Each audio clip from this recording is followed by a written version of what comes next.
you grow up, Mesa? No. What else? Oh, I thought you grew up in Arizona. Oh, sister moved there, Oh, and my parents, after my parents were retired. Her whole life. Not the zoo. You can go in either. My 2 years alone. It's 2 hurricanes and sinkholes. There's stories about crime in Miami. My brother, my uncle said, I'm thinking of moving to Arizona. So, my sister's marriage was quite enough, so she moved there too. it is. So you're still an Eagle fan? Oh, yeah, it was I'm sorry about the Super Bowl. Yeah. It is said that my great grandfather brought the first tour to Arizona.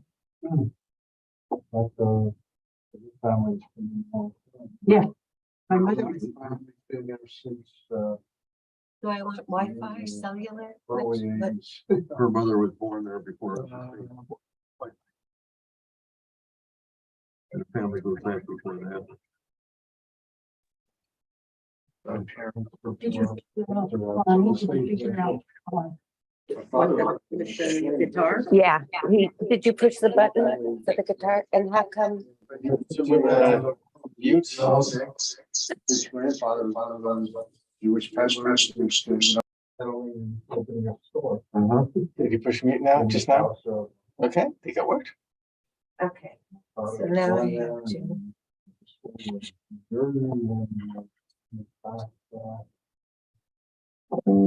Hello, Miles. Hi. Good to see you, right? How are you? Nice to see Davina.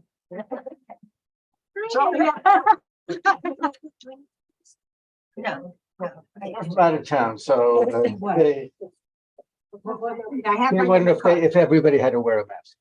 No, we could do because our daughter's COVID police and I have to do what we need to do. Actually, we're scared of her, right? Yeah. Both anniversaries for Todd, and there were Haven't been here. no checks in the mail. Okay. November 30th. Saw a guy last night. Huh? Oh.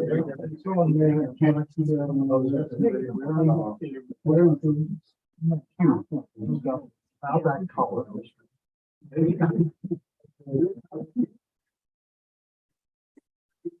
You make me a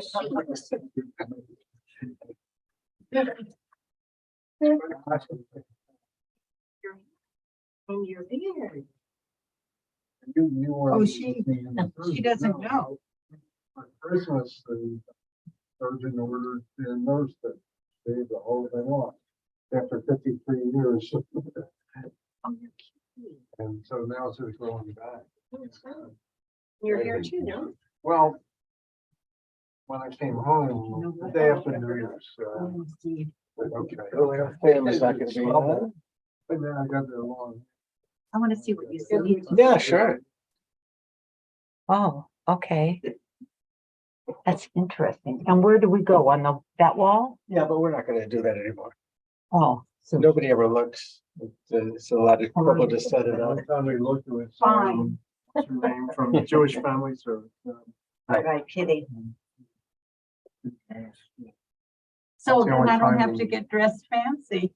Well, we can still see you on here, but you don't have to dress fancy. Everybody at home can see. Oh, you're saying you're looking to see how you look. No, I was looking to see what he sees. Oh, And then, but now he's telling me that we're not gonna be on the screen, so I don't have to worry about how I look. I just have to put makeup on. And now he says he's gonna. Oh, yeah, there's the sign, honey. Green last or week, red? I was feeling well. And last week, so I stayed home. So I was gonna let David know either thumbs up or thumbs down about the volume. But I decided to use this. And if I quit there, so he set on the screen. But I Are you okay?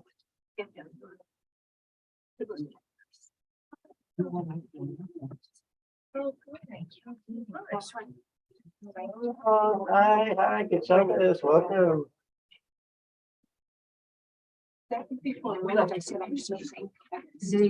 Kubota. She's doing great. She's living in the Bay Area. Got a great job. What's wrong? Happy in love. She's too far away. She's too far away, but other than that, she's great. Good. 2 minutes to launch. 2 minutes. Let me get my Thomas out of the bag. She's sworn to We still have to sign on.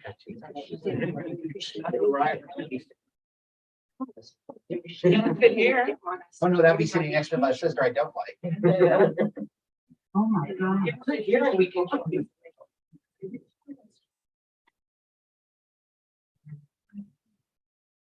Oh, thanks, Richard.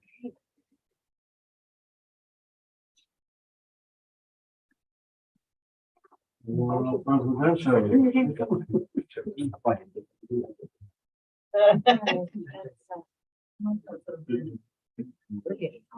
I like that. Thank you, finance.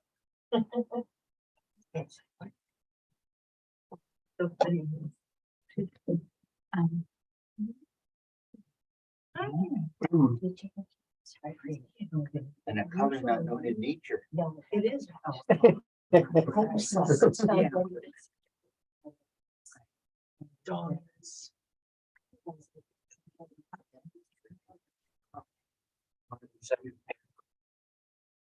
Great.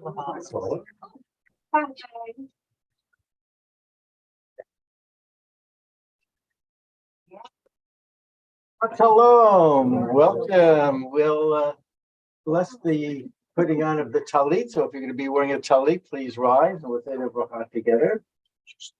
Baruch atah Adonai Eloheinu asher kiddushanu b'mitzvotav v'tzivanu lehitatef b'tzitzit. And put it on. Be seated, please. And we begin our service on page 14.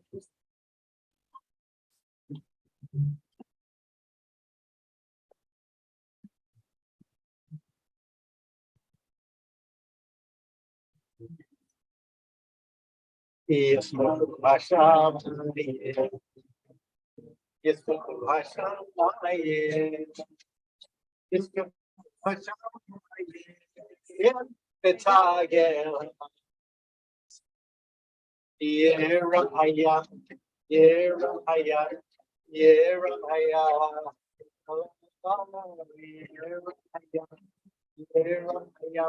Yerahaya.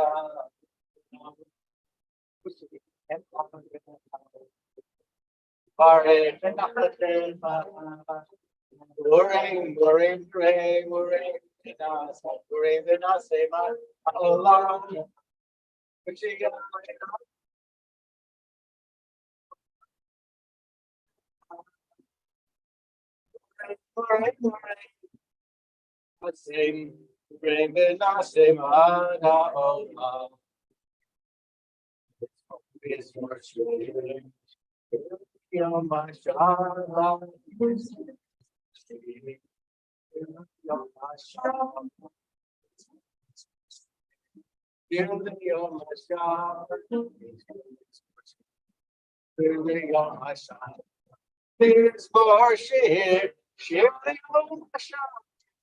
here's for Shir, Shir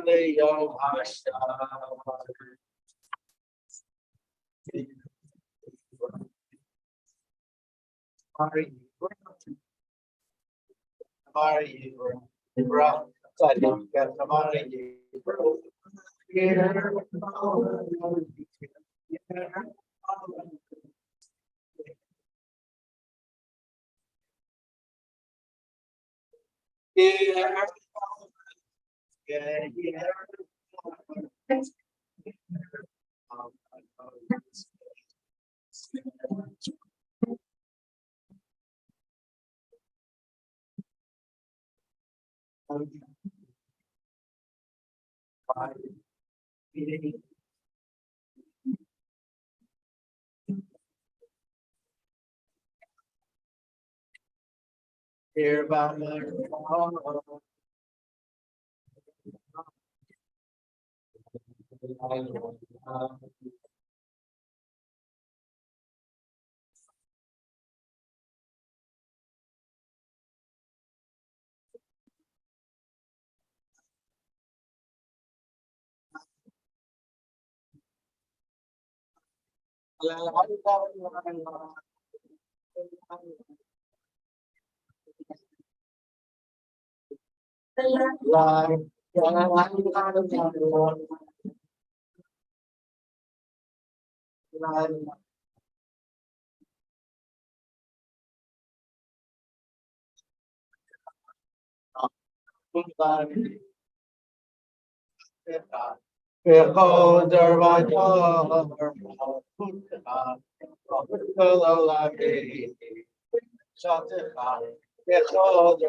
Hallelujah.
Here on page 16.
Havienu l'shalom yavakim for aris v'tol. V'teinu komim with the ascenik yeshua atap. Uvana v'charta b'golam l'shon v'kerptanu l'shim chagadol sela be'emet. L'hodot l'cha u'li'echetcha v'yahava. Baruch atah Adonai. Avocher b'yamo Yisrael. Ahava. Shema.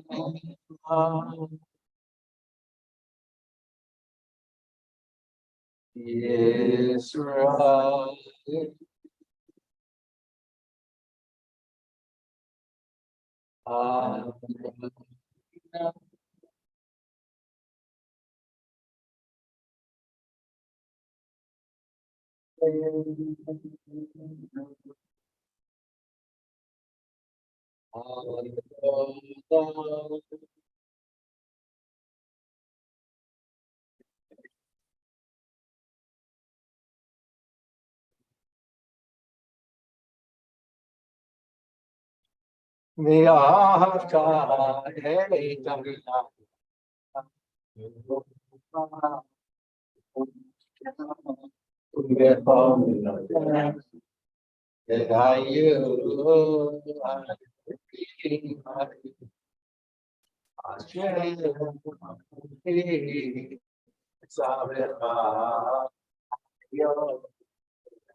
V'shivtecha b'beitecha u'v'lechtecha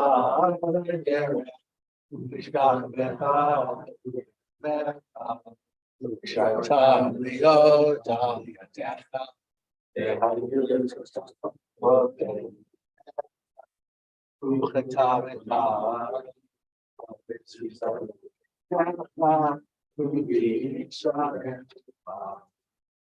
Lord said to Moses, "Speak to the children of Israel and bid them to make tzitzit in the corners of their garments throughout their generations.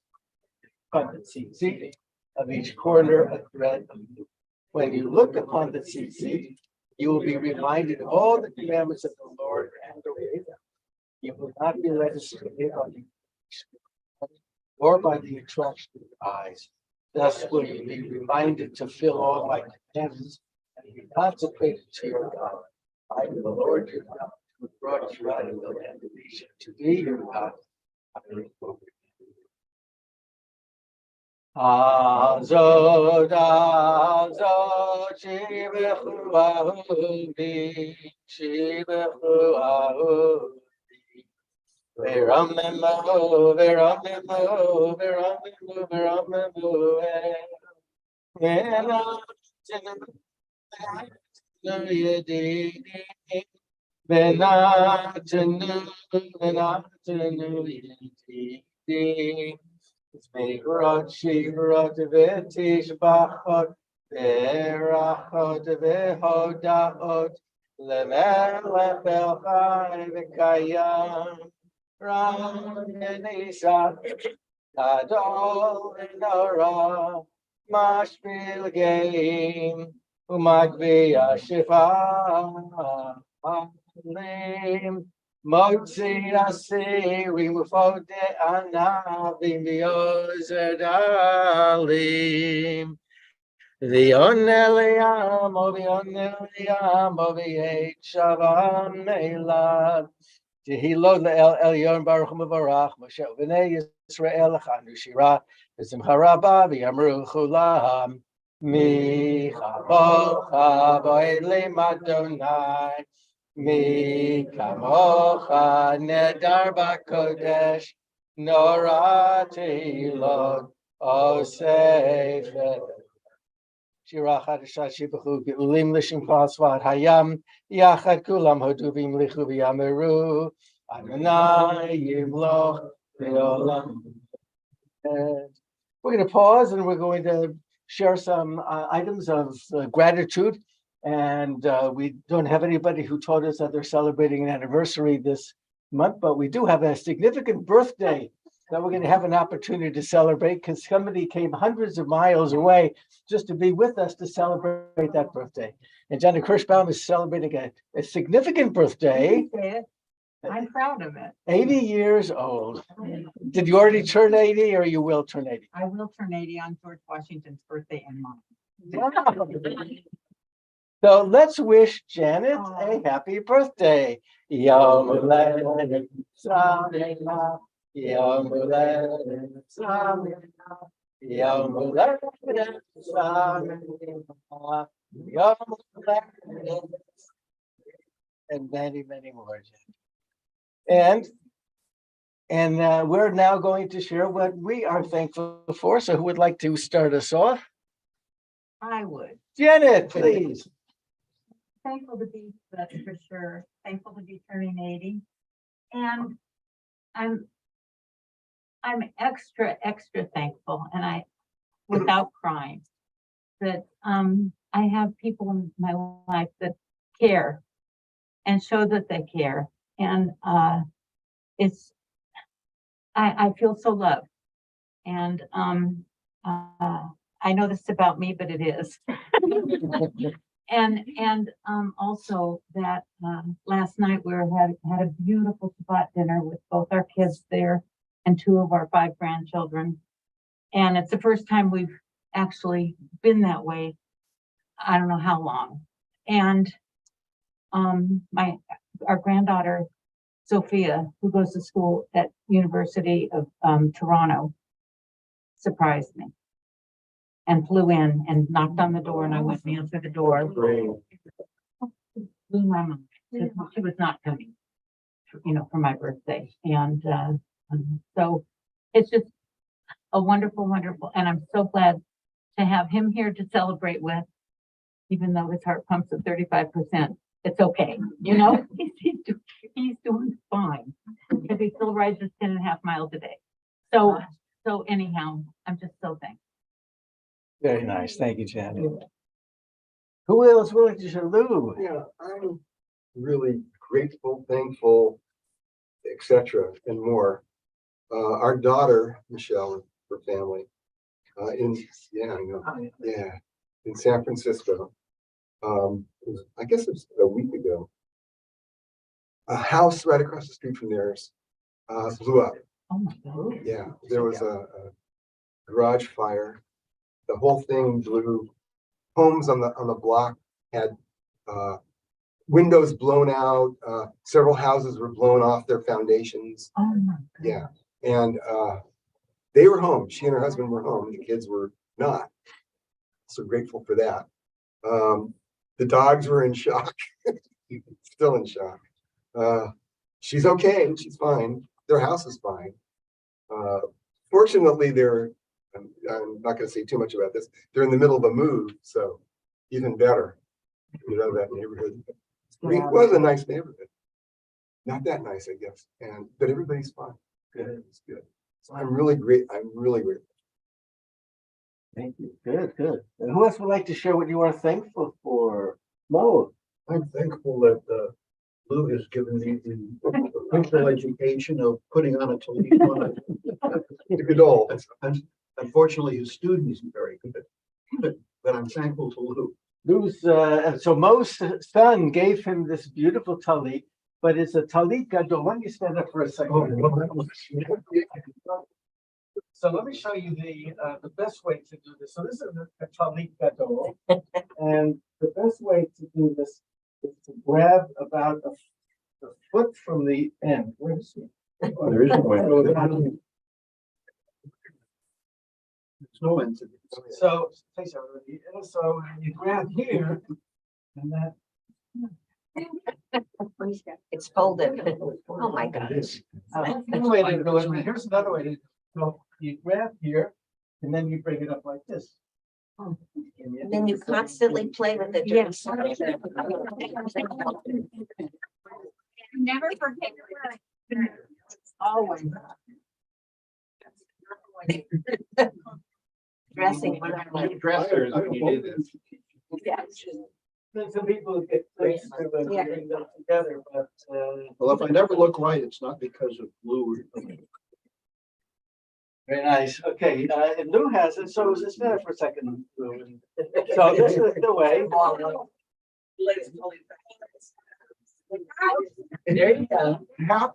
So the great thing about a large talit is that you have to play with it all service. It keeps falling off. Then you have a chance to have something to play with. Who else? Busy, Lou. Who else would like to show what you are thankful for? Michael. My normal size talit, and I'm just happy I'm continuing to recover. Yeah, as are we. You're gonna grow your hair long or just trim it down? Undecided yet. Okay, you look very handsome like that. Who else would like to share what you are? Davida. Well, I'm very happy to be back here because of course I've missed everybody because I left on November 30th to go to Australia and New Zealand. And I think before I came, I told everybody how happy I was that, my sister had been sick and got better. And then we were able to go and have a good time. Just tell Bonnie, then when I came back from our trip and I called my sister, of course, and I got, landed in Dallas. And so Sybil had said that she had been in the hospital. I had something to tell you. She'd been in the hospital the whole time we were gone. And so she was so selfless and so, because she wanted to make sure, because she didn't want to ruin our trip. And, I would be speaking to her or texting with her and, I'd say to her, wow, she's working so much. She's doing so much work, but it wasn't her. It was, our Leslie. But so she didn't want, to let us know anything because we would ruin the vacation. And then on top of that, on my birthday on December 8th, she said, oh, I would have called you, but the circuits are down, but she was having surgery on that day. And so, she did again, and, I never knew. And so then, of course, when we came back, we came back and we went immediately to see Sybil, Bruce and I, and so she was so skinny, you know, she was like 86, 92 pounds, whatever. But now, you know, so she was in rehab and everything, but now she's, you know, she's doing really, she's a big fatty at 104. 104, and that every day she's getting better. And like I said to her, she's got such a great attitude and a positive outlook. And I said, like, she's probably going to become the poster child. And she had diverticulitis and had to have surgeries and stuff. But she's got the best attitude and she's doing so well. And the nurse told her she should go to these classes because she would be such an inspiration for everybody. Wow. Because most people, you know, just are become a recluse or something. So she's doing really well. And I pray that another 2 months that this will all just be behind us and that we should be well. Nice, thank you. Who else would like to share? I'm thankful that I took another step in my long journey to become a true member of this congregation. Of course, it started with becoming president, but then I acquired a cardiologist. And then a little later, I acquired a urologist. You're coming of age. Taking another step this month, I started collecting Social Security. Who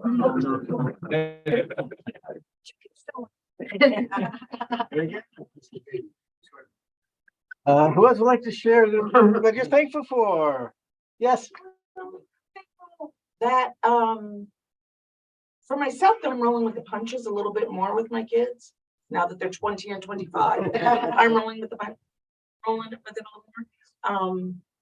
I had one about from today and he enjoys services, but he's a guy who's focused on his schoolwork and he had homework and he goes to Cal State North, which is in the film department, and he won't do anything. He won't do anything if he's got homework, if he's got some kind of assignment out of school. And I'm really grateful that he has this great focus, like literally can sit there for 10 hours in front of the computer and work on his stuff. And that makes me really happy that I didn't say, give him, you should go to services, or even inside myself said, I think you should be in services. No, it's better that he's there and doing that because that's what you should be doing now. So, Thank you. I'm grateful. By the way, I should mention that Fran and Sam Kabovik's grandchildren, twin grandchildren, are right now becoming B'nai Mitzvah at Temple Ramat Zion. And we had a chance to watch a little bit of the service this morning, and you'll probably will be able to access it later on when it's on YouTube. But it's nice for them to share that lovely symbol. Who else would like to share before we call on Stan for him to share? Okay. Is anybody on the screen would like to share? Okay, so yeah, so yeah.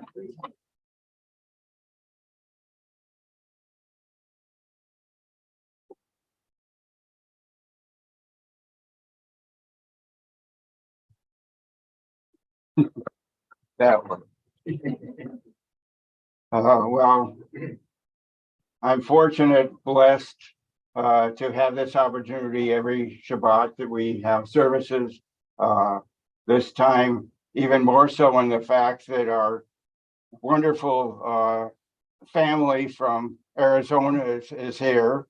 And maybe some of us remember only less than a week ago now that there's a stadium in Glendale, Arizona, where there was some kind of a football game. I think it actually it's only about 20 miles, I think, from Goodyear, right? No, it's, About 10. Only about 10 miles. yeah. Don't mention them. Yeah, Mike's an Eagle fan. yeah, but Well, while there weren't any Jewish players on the field when Kansas City and Philadelphia Eagles Super Bowl on Sunday, there were plenty of Jewish angles to the game. First, there's the Eagles general manager, Howie Roseman, and owner Jeffrey Lurie, both of whom are Jewish. I don't know if that's why Mike was rooting for them or not, but It's my hometown. Roseman is a New Jersey native who worked for the Eagles since 2000. Lurie was a film producer in Boston and bought the Eagles in 1994. And for Jewish Eagles fans, the Weizmann National Museum of American Jewish History in Philly is selling Eagles and Chiefs mezuzahs. Or they did. And from this website, it says if you plan to watch the game, or you did watch the game, our friends at the Nosher, which is a website, suggest some Jewish inspiration for your Super Bowl snacks. My favorites were challah dogs and brisket stuffed potato balls. Not that I got any of them, but they sound wonderful. But I want to talk then a little bit about more Arizona and Judaism and the Jewish community there in honor of our congregants. The Cutler Blotkin Jewish Heritage Center is a long and diverse history that stretches back to the early days of the city. The center occupies a building that housed the first permanent Jewish congregation in the Phoenix area called Congregation Beth Israel, which started on April 8th, 1920, with a group of 38 Jewish residents came together to form the congregation. And earlier, the services, the total cost of the project at that time was $14,000. Early services in the new temple were difficult, especially with no air conditioning available. As a result, regular services were often canceled in the summer months due to excessive heat. Moreover, the congregation struggled to find and retain suitable spiritual leaders because of the Phoenix small size in those days. One of the early rabbis, Rabbi Adolf Rosenberg of Texarkana, hired in 1926, claimed to be a rabbi but was never ordained. In addition to the religious service, Temple Beth Israel served as an informal community center, hosting meetings, B'nai B'rith, National Council of Jewish Women, and so forth. And they added a classroom, started first in 1924, but it's caught fire, destroyed in the fire. Only a difference between whether to retain Reverend Dow, who they had there as a shochet. The congregation split in 1930, so it's not the same congregation as it was. But I don't know if that's one that you tell us about. I can tell you about the Cutler Plotkin. My parents were married there in 1935. And I have a lot of Jewish history from Arizona, because as I was telling you, Mike, yeah, that it is said that my great grandfather brought the first tour to Arizona, and my great grandfather was a cowpuncher, and then there's a bridge for any of you who've ever been there, a bridge from Tempe to Phoenix over the Salt River, and my great grandfather, it was his idea to use prisoners to build that bridge. So I have a lot of history, and I'm one of the very fortunate people that's 80 years old that actually have great grandparents in the cemetery. Wow. So it's quite something, and it's wonderful to take my grandchildren to see that. Well, I'm very fortunate. Well, I'm glad that I decided to talk about it and get a chance to share. We all have those family stories of one kind or another, but to get a chance to share them in this surrounding, I think is very special. One other thing is special, and I'll talk about it more as the trip comes up. I've signed up to do a trip to Israel, May 1st through 7th, with Rabbi Meir Soloveitchik and the Tikva Fund. It's a special, thing in my life. It's a special trip that's limited to 30 people. And Rabbi Soloveitchik is going to lead the trip. So we'll talk more about it another time. Thank you. Look forward to hearing about your trip. Thank you, Stan. Mike. The Eagles owner, Jeff Lurie, is from Boston originally. He and I think it's Robert Kraft, the owner of the Patriots, they grew up in the same congregation. Kraft may have been part of his encouragement to buy an NFL team. Wow. Wow, very good. By the way, one more additional addition, an additional addition. About surplus.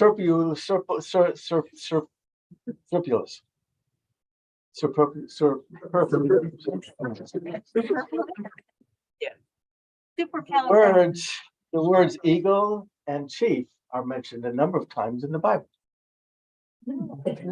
As we now rise in preparation for, in Philadelphia, it's mentioned 4 times in the Bible.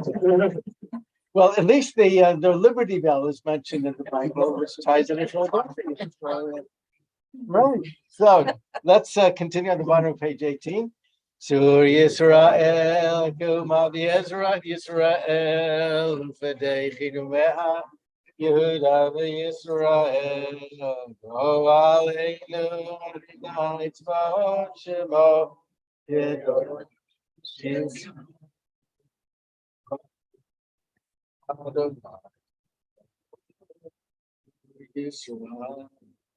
we continue with our own private prayers of thankfulness.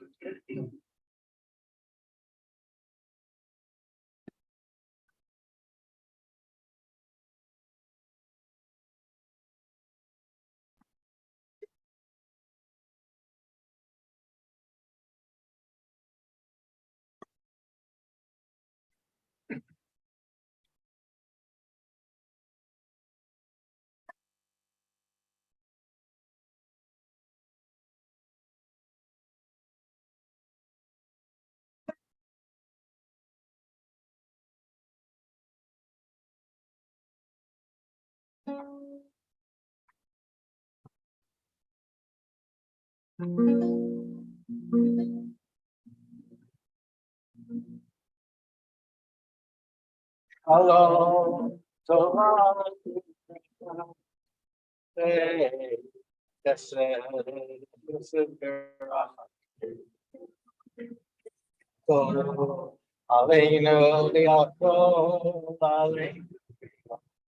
Israel, Amen. Bin Shalom, Bracha, Ein V'Achet, Devira, Amin. Bin Shalom, Ein V'Achet, Aleinu V'Yakov Yisrael, Echad, Aleinu V'Yakov Yisrael. Bin Shalom, Ein V'Achet, Ose Shalom, Shalom, Shalom.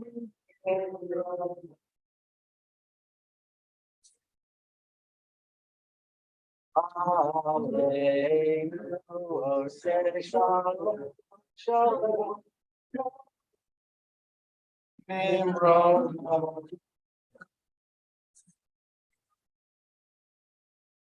Aleinu v'Yaakov.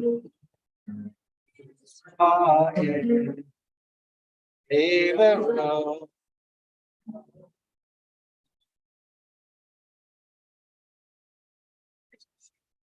Yitgadal Yitgada Shmirava. Yomadi Brachi V'Tevi Mechmachot B'Chayich Oni V'Yomeichon B'Chayich Chol Beit Yisrael. Agalav Yizman Karivi Yimaru. Hey Shmei Rabba V'Chayich. Olam V'Yomaya.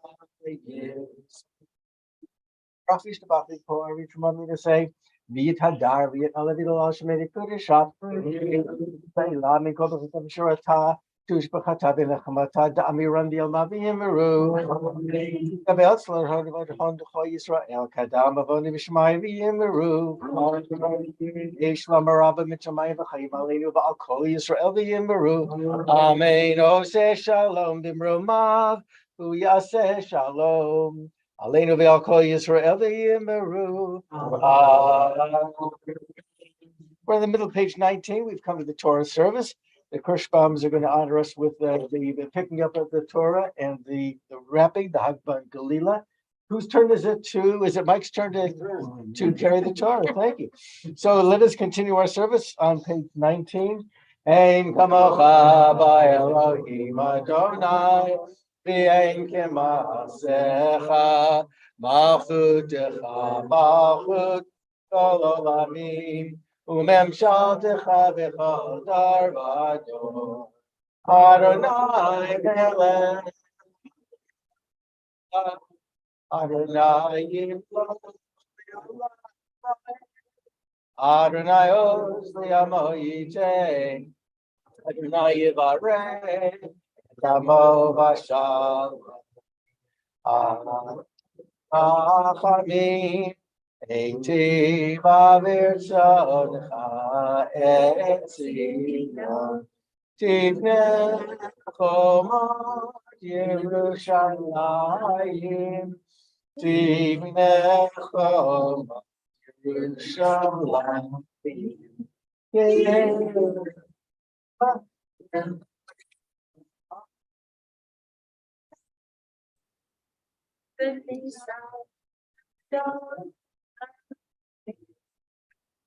Even so. Aron Ayomer Moshe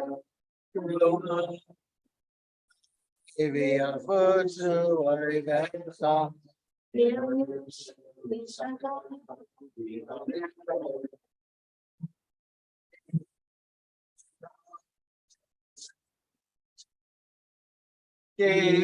Mitzvah Tetzeh Devar Yerushalayim Baruch Hashem Torah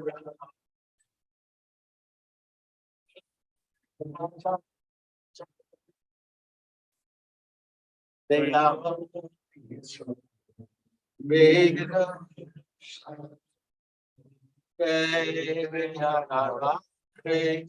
Elish Bekadisha Kadisha Yakira I know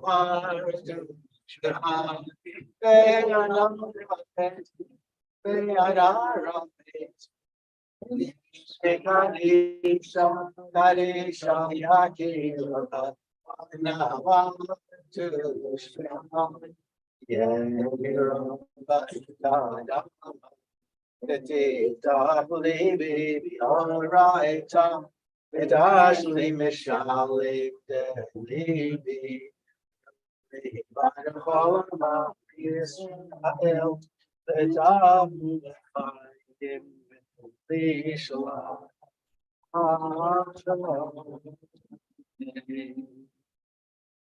Shema Yisrael, Adonai Eloheinu, Adonai Echad. Shema Yisrael, Adonai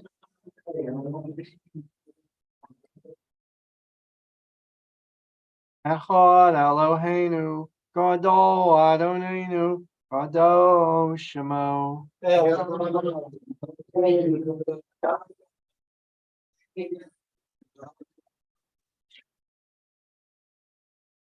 Blue Adonai Iti, when aroma Shemo Yachal.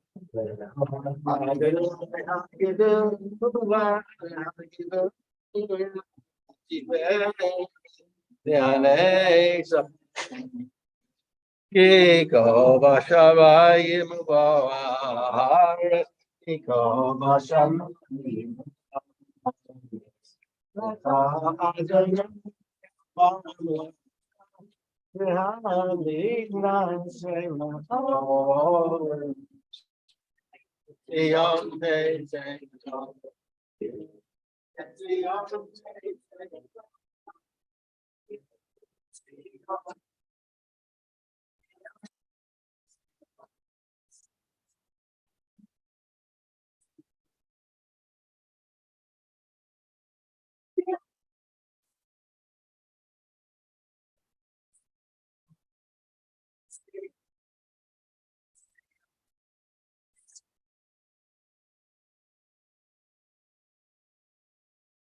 We read the Torah portion Mishpatim, where last week the Torah portion included the so-called 10 commandments. This week we have come down from the mountain with much less lofty ideals as those commandments, and instead we have a number of very smaller commandments, but deal with man's relationship with each other. One of them that we'll be talking about in more detail in a few minutes. But let us all point right here. This Baruch Hu Adonai Torah.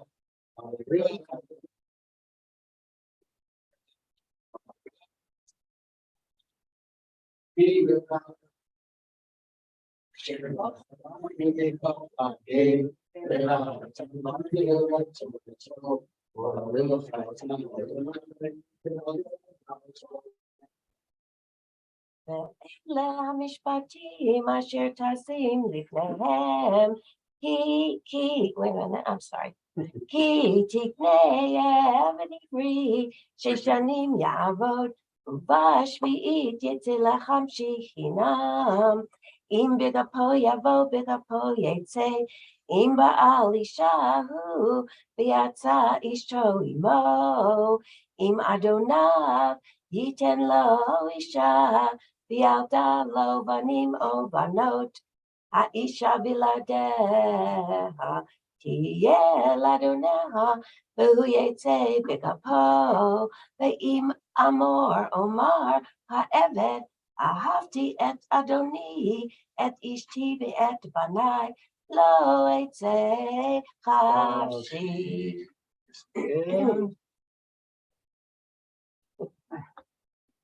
Baruch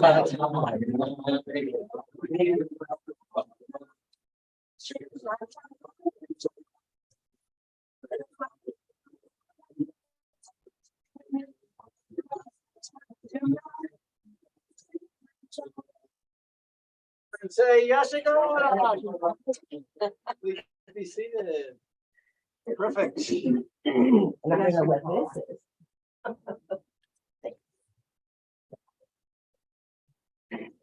I have a source sheet for you because this is Repro Shabbat. More than 1,200 congregations in America alone are going to be observing this Repro Shabbat. It is reproduction freedom Shabbat, and it is established on this particular Shabbat because there is a commandment in the Torah portion of Mishpatim that is the one dealing with abortion. And I think that it behooves us as Jews to understand what the Jewish tradition and law is in regard to abortion rights. And then after we take a look at some of the sources, we'll have a chance to discuss why it's so important that we understand what these laws are. So a commandment, the first commandment, this is separated into 5 different segments that we'll just go through kind of quickly. And the first one is from Exodus 21, which is also part of this Torah portion. He who fatally strikes a man shall be put to death. So clearly, if you kill somebody, there is capital punishment in the Torah. And if you kill somebody, then your life should be taken as well. But then we have this also, and this is the one that we're going to concentrate on. And this is why reproduction freedom or reproductive rights is established for this particular Shabbat. This is the one that tells us about abortion. When men fight, and one of them pushes a pregnant woman, and a miscarriage results, but no other damage ensues, the one responsible shall be fined according as the woman's husband may exact from him the payment to be based on reckoning. But if other damage ensues, the penalty shall be life for life, eye for eye, tooth for tooth, hand for hand, foot for foot, burn for burn, wound for wound, bruise for bruise. And we see that one of the commentaries to this in the Mishnah is one who strikes a woman and causes her to miscarry, even though this wasn't his intent, he must pay the full value of the fetus to the woman's husband and damage and pain to the woman. So what is the point of this and how does it prove anything about abortion? It's because if you take somebody's life, your life is forfeited. That's not what happens according to the Torah when you cause an abortion, when you cause a miscarriage.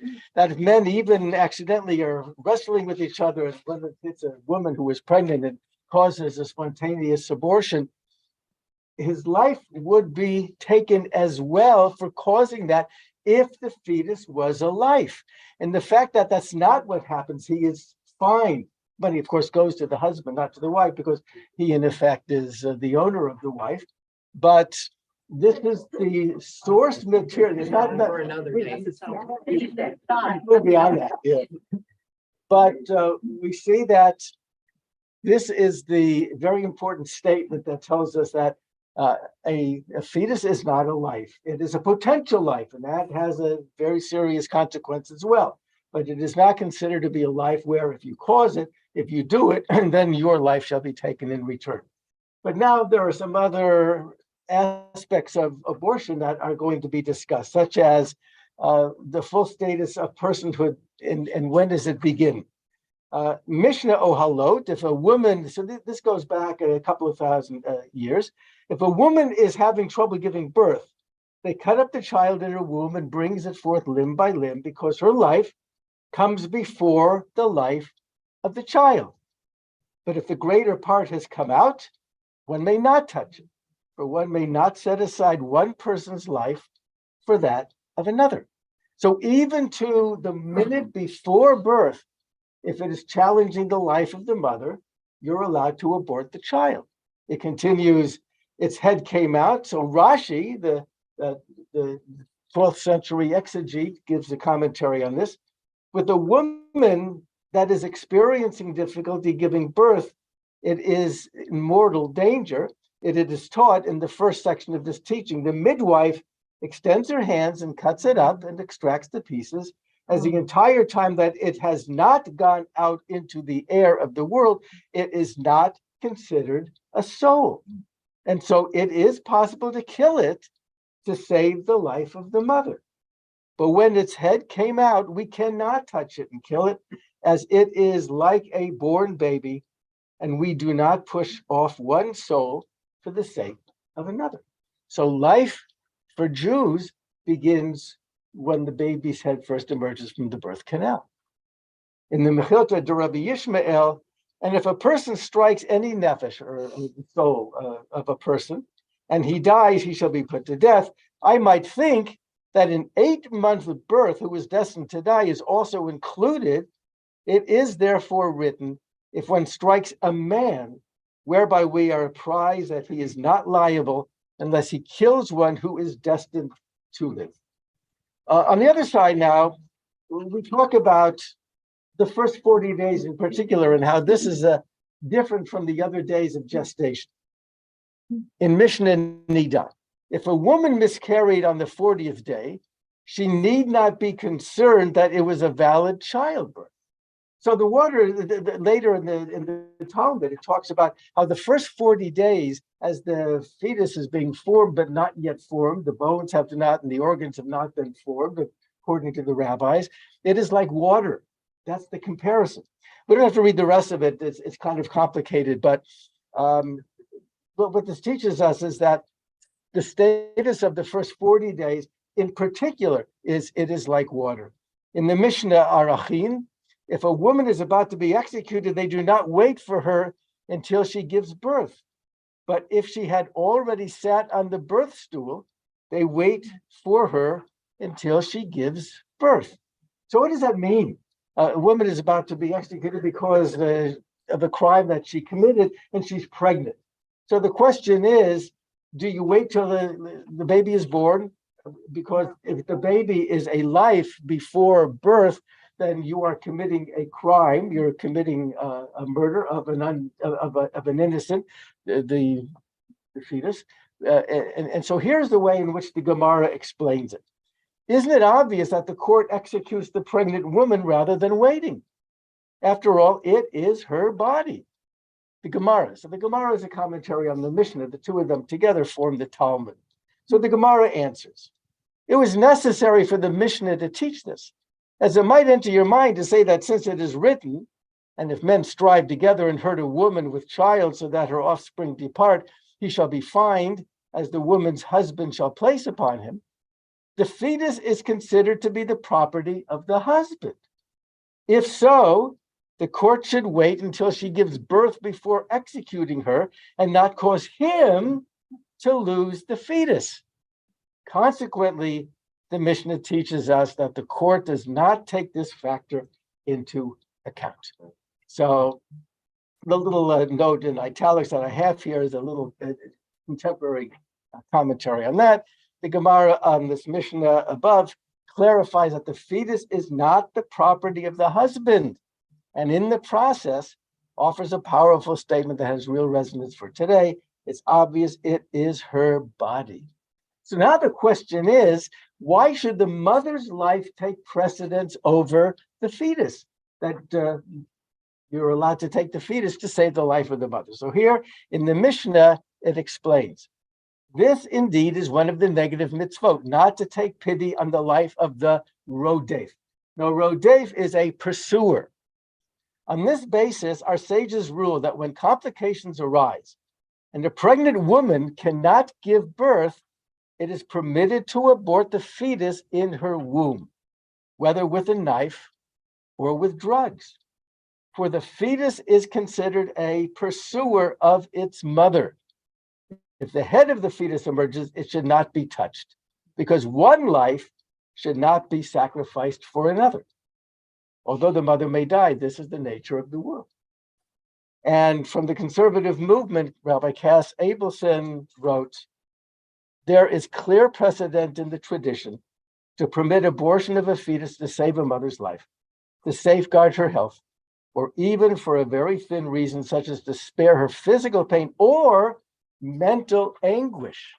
Now, it's this mental anguish that has become quite problematic because it's a gray area. And the rabbis talk about, well, what is that gray area?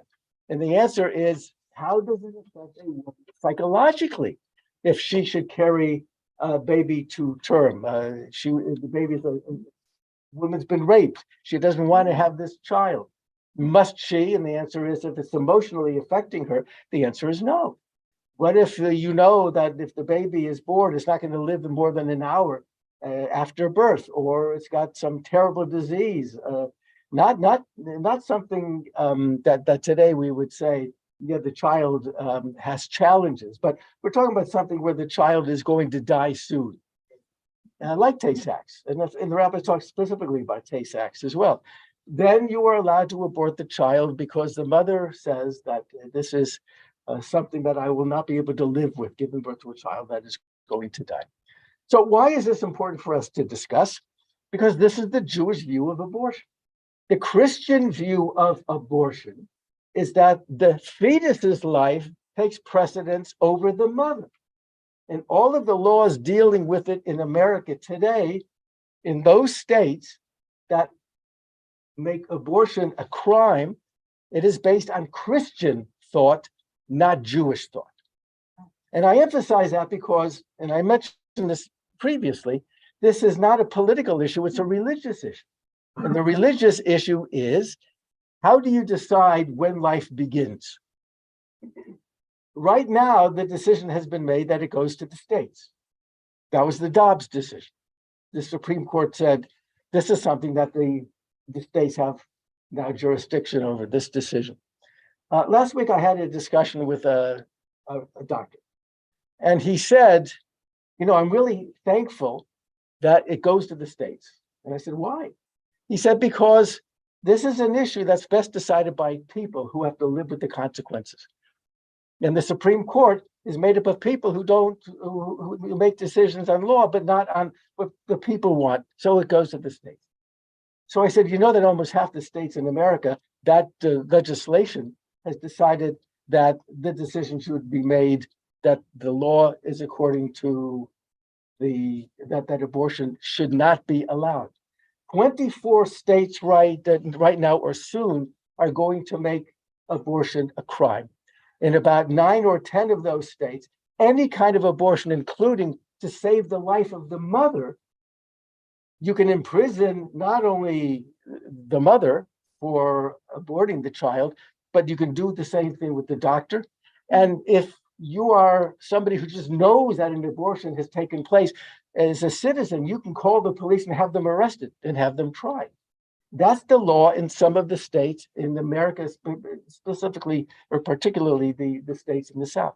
And what's interesting is that it doesn't just have a a relationship to a woman who was pregnant. But even to women who are not pregnant, they are concerned about this. For example, if somebody has difficulty getting pregnant, so you produce embryos and you freeze them. The question that they have is, should I continue with the fertility situation? Because if I try to fertilize an egg and it doesn't work and we dispose of the egg, have I committed a crime? Because it's a fetus. So even there, it's affecting people, and it's affecting people in very, very serious ways. There are doctors who are refusing to treat women who are dying in some situations or are seriously compromised because they don't know if they're going to be arrested for saving the life of the mother. So this is why it becomes an important issue for Jews, because it is we talk about separation of church and state. This is clearly an issue where the church is making a distinction, and it's affecting people like Jews for whom this is a very, very different understanding as to when life begins. So we have to be understanding of what the consequences are of the Supreme Court's decision and why it's being taken so seriously by Jews. There are at least 3 court cases now of Jews who have gone to court saying, you have made a religious decision that affects us because as Jews, we don't believe that life begins at conception. We believe that life begins at birth. And I thought it was important for you to understand why we as Jews hold to that particular position. Any thoughts or questions before we continue our service? Judy. Probably for another time, that we as Jews always have to obey the law of the land. So where does that break apart? Here you're showing an example where our belief does not follow the law of the land. Yeah. So. Yeah, and so it's a wonderful example of how in the Talmud it says Dina de Malchuta Dina, the law of the land is the law. And this is a case where it doesn't matter what Jews believe about when life begins, because the legislation is now being directed toward Jews as well as others, and we must abide by that law. So yeah, a doctor can't say, or a woman can't say, we're going to have an abortion because our law is different, because the law of the land is the law. But we're still having these court cases. Yeah, in order to change the law of the land. Yeah. How does that affect going to another state? And that's similarly, there are some states that not only are forbidding people from going to trying to forbid people from going to another state to have an abortion where abortions are allowed. And thank God we're in a state where they've enhanced the laws of to protect women's reproductive rights. But even getting something over them in the mail to be able to have some kind of way to deal with an unintended or consequence of a pregnancy is being affected as well by these Christians. It's by people who hold by a very different standard. Now, it should be mentioned, Judaism does not believe that the fetus is owned by the mother to do with as she wants. The fetus is owned by God. Everything, according to the rabbis, is owned by God. And so it's a potential life that has a very different standing. And the rabbis say only that abortion on demand, and that's why Jews are not pro-choice, but we're not pro-life either. We do not believe that abortion should be a form of birth control. We do believe that there are extenuating circumstances such as the ones that we've looked at here, where abortion should be allowed, but in some states, the Christians are having their way, and they are forbidding it even for people who have a very different view as to when life begins. Let us continue our service, but take these sheets home and share them with anybody who maybe you go to work with somebody who is a Christian who says, I don't agree. And tell them, yeah, but your Bible and our Bible says that's not the way it works. There's always with people pro-life, pro-choice. So when somebody is so anti-abortion, so the thing I always say to them, I go, oh, well, how many children have you adopted? You know, they go, well, you have to be adopting children. I mean, you must have adopted that. That's terrific. Well, how many? Oh, none. Oh. And that's when they go crazy. There's one thing I think that just brought up in a sense, or got around, is that it's very important when anybody says Judeo-Christian, Judeo-Christian. Every time somebody makes an argument, this is Judeo-Christian. But there are a lot of differences between Judeo and Christian. And I think it's incumbent upon us as Judeos to say, when somebody says, this is the Judeo-Christian ethic. No, it's not. Yeah, by the way, another example of that is Christians believe in turning the other cheek. Jews believe in none. They're not going to turn the other cheek. They're going to do what needs to be done in order to justify what they've done to you. They bring them into court. Then you do that. Give you more. Let's do a Misha Bera for those who are not well. Misha Bera, Hamisa, who he who blessed our ancestors, Abraham, Isaac, and Jacob, Sarah, Rebecca, Rachel, and Leah, bless and heal these who are. I grow as you as.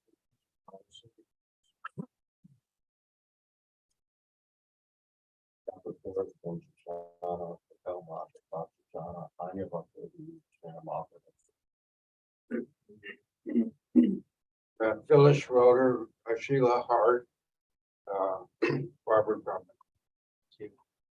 Paula, Michelle Loomis, and Chuck Richard. Shirley Mallon, Solomon, Mark Kravitz. Joe Golden, Roger Barker, and Vivi Burke.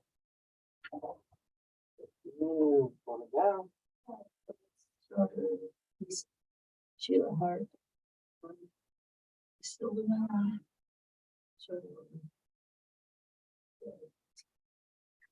Can't think of my own family. Michelle, Sophie, and so. People pick up the spot. They forget that. My own. It's surprising what we forget when people are watching us. Richard, Phyllis Harris, Randy Gould, Grant Hackman, Sheriff Barber, Peggy Barber, Barbara Joe. Nadav Sella, Jane Abson, Linda Shaw, Bonnie Ritter, Fran Winters, Linda Lordman, Nancy Arkin, and Fran Connick. Sheila, Phyllis, Barbara Webb, Fran, Eileen Moss, Debbie Webb, Christine Paul, Joan Easley. Any other names we and neglected? Mike. Mike. Anybody online who would like to share any names?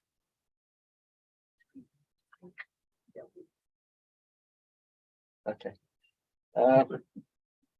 HaKadosh Baruch Hu yishlach lehem b'mehira refuat hanefesh u'refuat ha'guf v'shar cholei Yisrael v'nomar amen. May the All-Merciful restore these people to full health and to full vigor, along with all others who are stricken with illness, and let us say amen. By the way, the word I was trying to say earlier was superfluous. You may have known it, but it alarmed me that I couldn't say the word. So, and I thought maybe you should make a Misha Be'er for me because I'm having a stroke. But it turned out yeah, a lot of spit going there.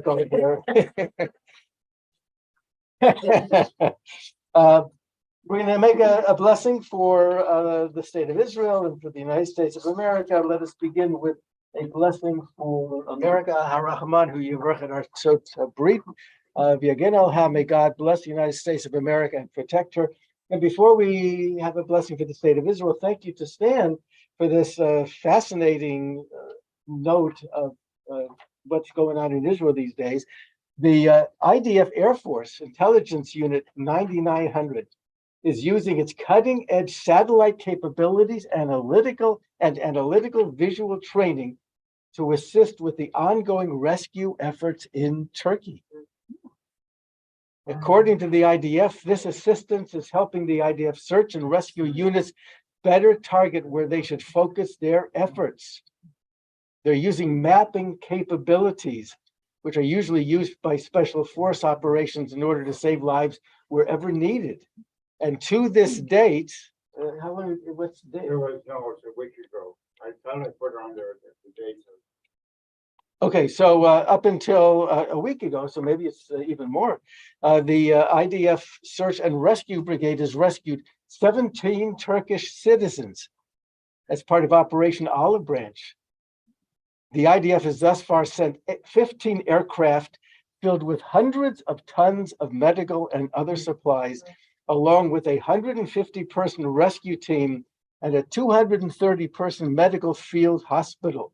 And they're in the process of dealing with the injured. Tuesday through Thursday of last week witnessed some heartwarming moments in the midst of the broader disaster as riveting videos came out showing IDF rescue workers extricating Turkish citizens who were trapped in collapsed buildings and otherwise facing near certain death. Yes, Judy. Janet. This wonderful, very, very, very, very small country, yeah, helping Turkey and helping Ukraine like they have. Yeah, That they have the wherewithal and the manpower to do that, and it's such a that is true. We should be very proud of that. And they wanted, and I think they wanted to help people in Syria, but I don't think they They don't want Israeli. apparently. They don't. No.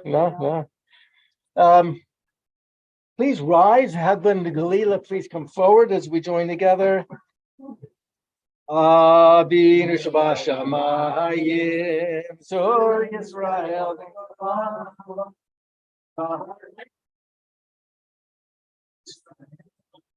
She's behind.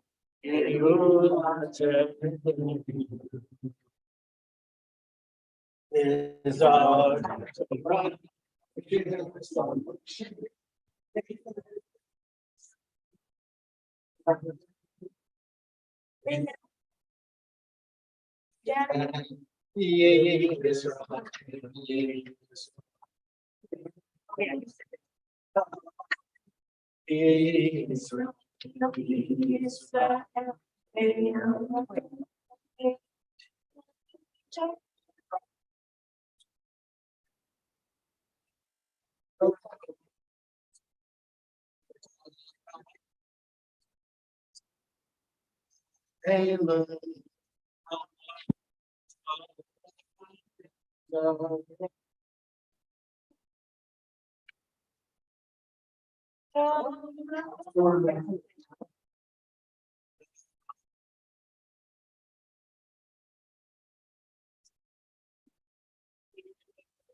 we remain standing for Musaf. Page 21 at the very bottom. You can navigate Shemay Ravan, Yamadi Rachi Tebachai, Honavim, Mechon, Beit Israel, Bagalavi's Mankari, Meru, Yeh, Shmei Ravan, the Bon Ra, Olam, Maria, Barach, Vishtabach, Bor, Vishumam, Minase, Vietadar, Vietale, Vietalao, Shemay Kudishak, Leila, Mikobachata, Vishirata. A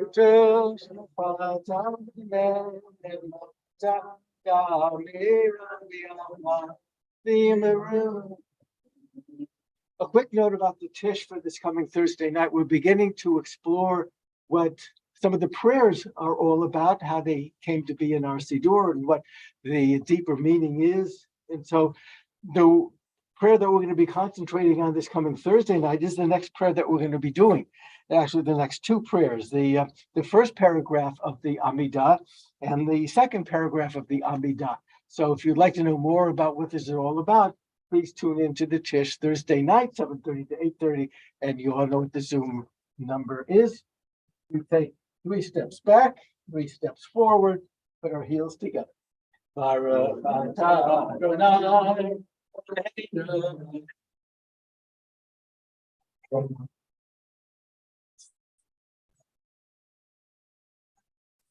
Maybe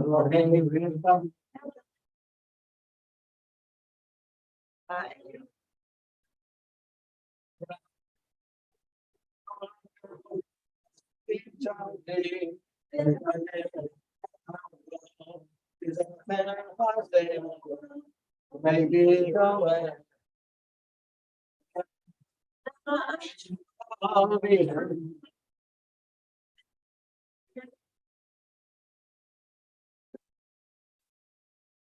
And forgetting. I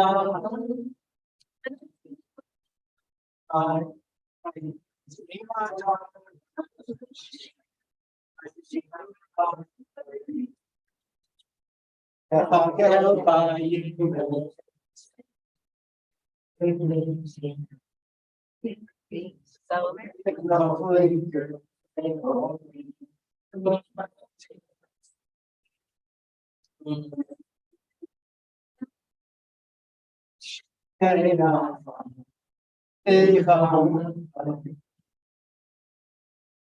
So.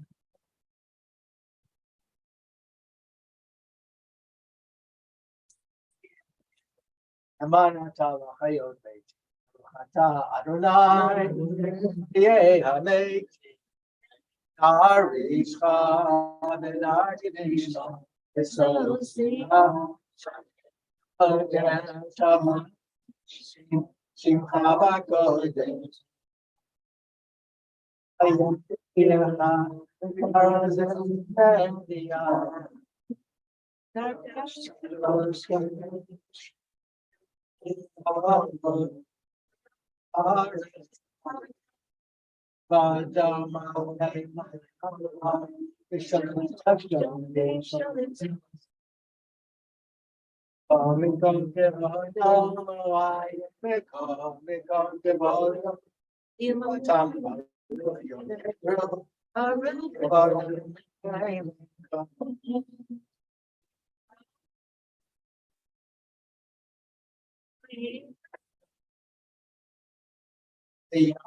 more.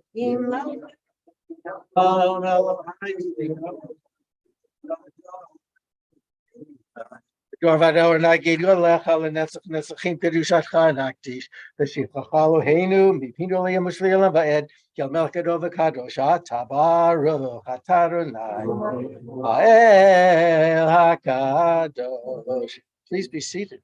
Yes, Mechu b'malechutecha, Shomrei, Shomrei, Shomrei Shabbat, B'korei Oneg Shabbat. Yes, Mechu b'malechutecha, Shomrei, Shomrei, Shomrei Shabbat, B'korei Oneg Shabbat. Mekadeshei, Mekadeshei Shavi Shabbat, Ulam Yishbu. Vidangumi to Vecha Shabbat Yismechu B'malach Shomrei Shomrei Shomrei Shabbat Oneg Shabbat Yismechu B'malach Shomrei Shomrei Shomrei Shabbat B'korei Oneg Shabbat V'iratzita bo v'kidashta ho Shabbat Chemdat Yamim Oto Karata Zecher Lemaseh Bereshit. And now, before we turn our concluding prayers, Jordan Pistol will share some announcements.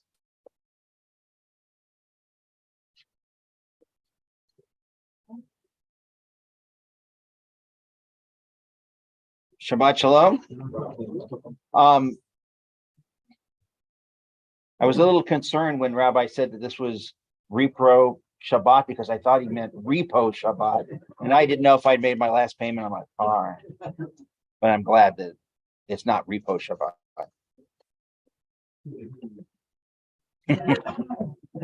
Thank you. Thank you. Some people think it's better to, have technical difficulties.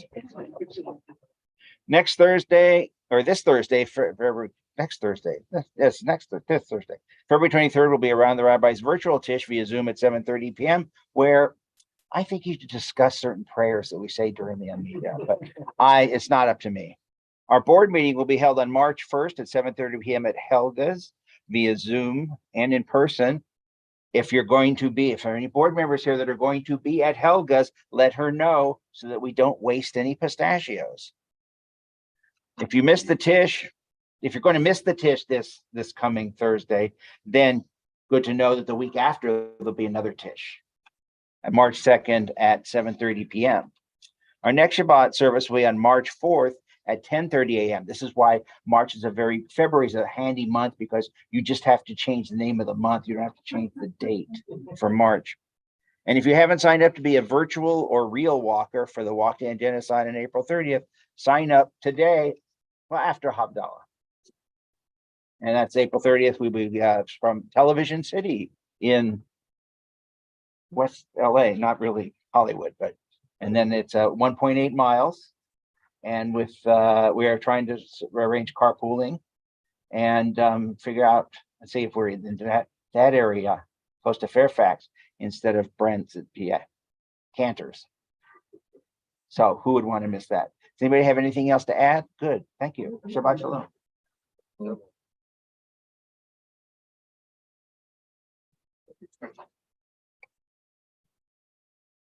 Page 24.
Please be seated. However, if you are observing yahrzeit or in mourning, please remain standing as we observe these yahrzeits of the coming 2 weeks. Zichronam livracha, Frank P. Berman, Lauren Dolly, Morris Samansky, Gertrude Josephy, Rose Fryman, Rebecca Haas, Roy Loomis, Elaine Orens, Bertram Pistol, Tina Granick, Lillian Scharf, Phil Kramer, Faye Schneer, Julius Orens, Pearl Cohen, Gabriel Scharf, Dr. Morris Siegrich, Milton Silberman, Herman Margolis, Sheila Frankel, and Grace Conrad. Are there any names that we've neglected? Mourner's Kaddish is on page 25. Yitgadal v'yitkadash shemei Rabbah. V'alma divrach hirutei v'yamlich malchutei. B'chayechon u'v'yomechon u'v'chayedecho Beit Yisrael. Ba'agala u'v'zman kari v'yemiru. Amen. Yehei shmei Rabbah mevorach li'olam u'le'omei omaya. Yitbarach v'yishtabach v'yitpa'ar v'yitromam v'yitnaseh. V'yitadar v'yitalev v'yitalal shemei dekudesha b'richu le'ilah min kol birchata v'shirata tush b'chata v'nechemata da'amiran v'yalma v'imiru. Amen. Yehei shlama rabba min shemaya v'chayim aleinu v'al kol Yisrael v'imiru. Amen. Oseh shalom b'mromach hu ya'aseh shalom aleinu v'al kol Yisrael. Please be seated as we conclude our service with the singing of Adon Olam, page 26. Adon Olam, Asher B'terem Kol, Yitzini Brach, Einasam, B'chefzo Kol, Azar Melech, Shimoni, Acharei, V'odako, Levato, V'yivloch Torah, Ve'hu Oven, Ve'hu Yiyah, Ve'hu Yiyah.